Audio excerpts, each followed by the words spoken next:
নমস্কার বন্ধুরা, আমি দেবাশিস চৌধুরী সরাসরি কাঞ্চন জুয়েলার্সের স্টুডিও থেকে। তো আজকে রবীন্দ্র জয়ন্তী উপলক্ষে আমার মনে একটা চিন্তা ভাবনা এসেছিল যে আমার যে ভাইগুলো এরা আমাদের পৌরসভার পরিষ্কারের কাজ করে, তো এদের কাজটা অনেক কঠিন।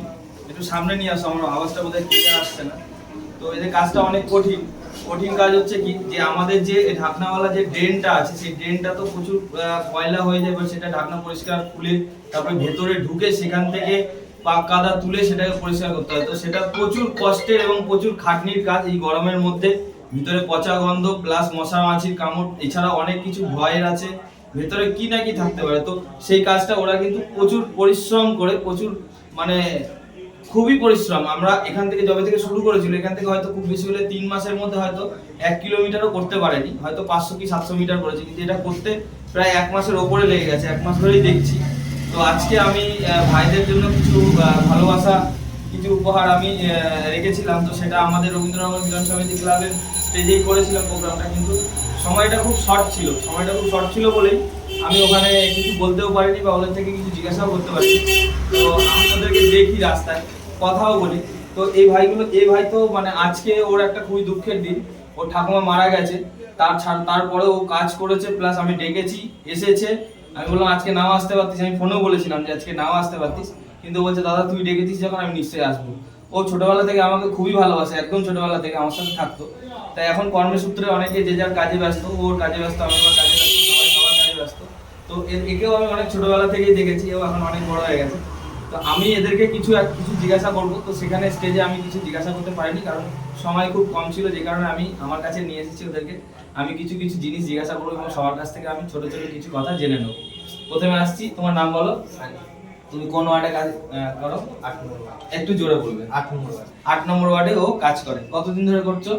প্রায় 3 বছর। 3 বছর ধরে করছো।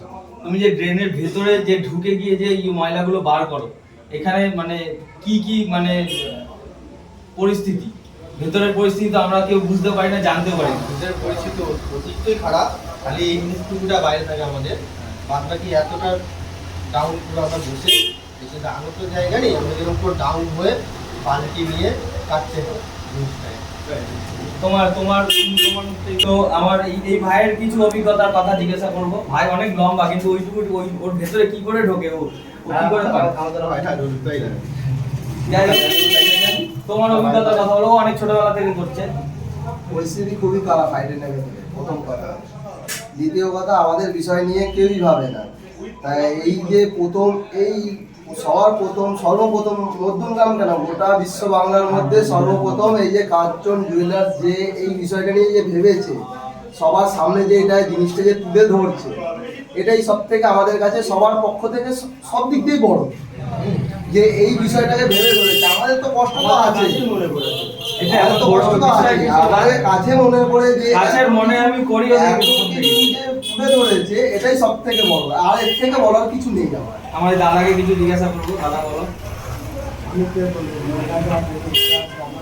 কাজ করি, প্রচুর রিক্সের ব্যাপার, পোকামাকড় থাকতেই পারে ড্রেনের ভিতরে। আমার ছিল দেখতে পাচ্ছি না, আমরা সেরকম গামছা লোক এলেই নামি নিজের সেফটি নিজে করা। ভাইয়ের কাছ থেকে কিছু অভিজ্ঞতার কথা বলবো। জনগণকে বলতে চাই যে আপনারা একটু ময়লাটা কম ফেলবেন।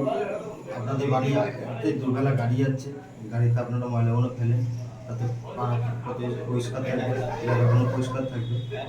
আমরা ভালো থাকবে, আপনারা ভালো থাকবে, সুস্থ থাকবে। আমার ভাইয়ের কাছ দিয়ে কিছু শুনবো।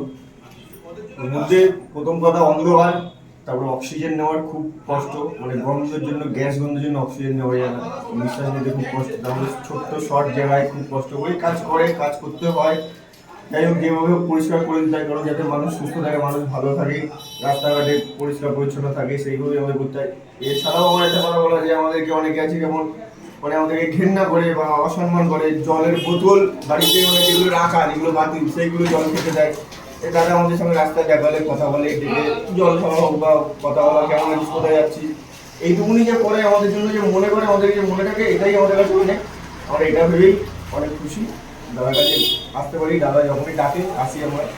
আমি সবাইকে একটাই কথা বলবো, যে আপনার বাড়ির আশেপাশে যারা অন্তত সাফাই কর্মী, অন্তত পরিষ্কার করতে যাচ্ছে, তাদেরকে আপনার সামর্থ্য অনুযায়ী একটু গরমের মধ্যে একটু ঠান্ডা জল অন্তত খাওয়াবেন এবং পরিষ্কার বোতলে বা পরিষ্কার জিনিসে আপনারা জলটা খাওয়ান। কারণ ওদেরকে কেউ পরিষ্কার জিনিসই দিতে চায় না, ওদেরকে কেউ কিছু দিতেই চায় না। আর একটা জিনিস হচ্ছে যে কাঁচ ভাঙা, সিরিঞ্জ, বিভিন্ন ধরনের, তারপরে কেমিক্যাল, অ্যাসিড, এই যে ধরনের জিনিসগুলো, এই জিনিসগুলোকে আপনারা একটুখানি ড্রেনে ফেলবেন না। আপনারা তো আপনার ঘরের জিনিস বা আপনার ফ্যামিলি মেম্বারদেরকে বাঁচিয়ে বাইরে ফেলে দিচ্ছেন, ড্রেনে ফেলে দিচ্ছেন। ড্রেনটা যে ফেলছেন, ড্রেনটা জাম হচ্ছে, ড্রেনটা পরিষ্কার করতে যাচ্ছে ওরা, তো ওদেরকে প্রচুর প্রচুর প্রচুর সমস্যার সম্মুখীন হতে হচ্ছে। তো যে কারণে আমি বারবার আপনাদের সবাইকে হাত জোর করে করজোরে একটাই কথা অনুরোধ করছি যে ড্রেনে কাঁচ ভাঙা, উল্টো পাল্টা কেমিক্যাল, ইনজেকশনের সিরিঞ্জ, এই ধরনের কোনো ক্ষতিকারক জিনিস, কোনো ক্ষতিকারক বস্তু যেটা থেকে মানুষের আঘাত হতে পারে, সেই ধরনের জিনিস ফেলবেন না। আর একটা জিনিস, আপনার বাড়ির আশেপাশে যখন কেউ পরিষ্কার করতে যাবে তাদেরকে অন্তত একটু ভালো মুখে কথা বলুন, একটু জল খাওয়ান, কিছু দরকার নেই, জল খাওয়াতে পয়সা লাগে না, একটু ভালো মুখে কথা বলুন, জল খাওয়ান। তো যাই হোক, আমি এই মেসেজটা সবাইকেই দিচ্ছি যে ওদের সাথে একটু ভালো ব্যবহার করুন অন্তত, আর কিচ্ছু না। তো সবাই সুস্থ থাকুন, ভালো থাকুন, ধন্যবাদ।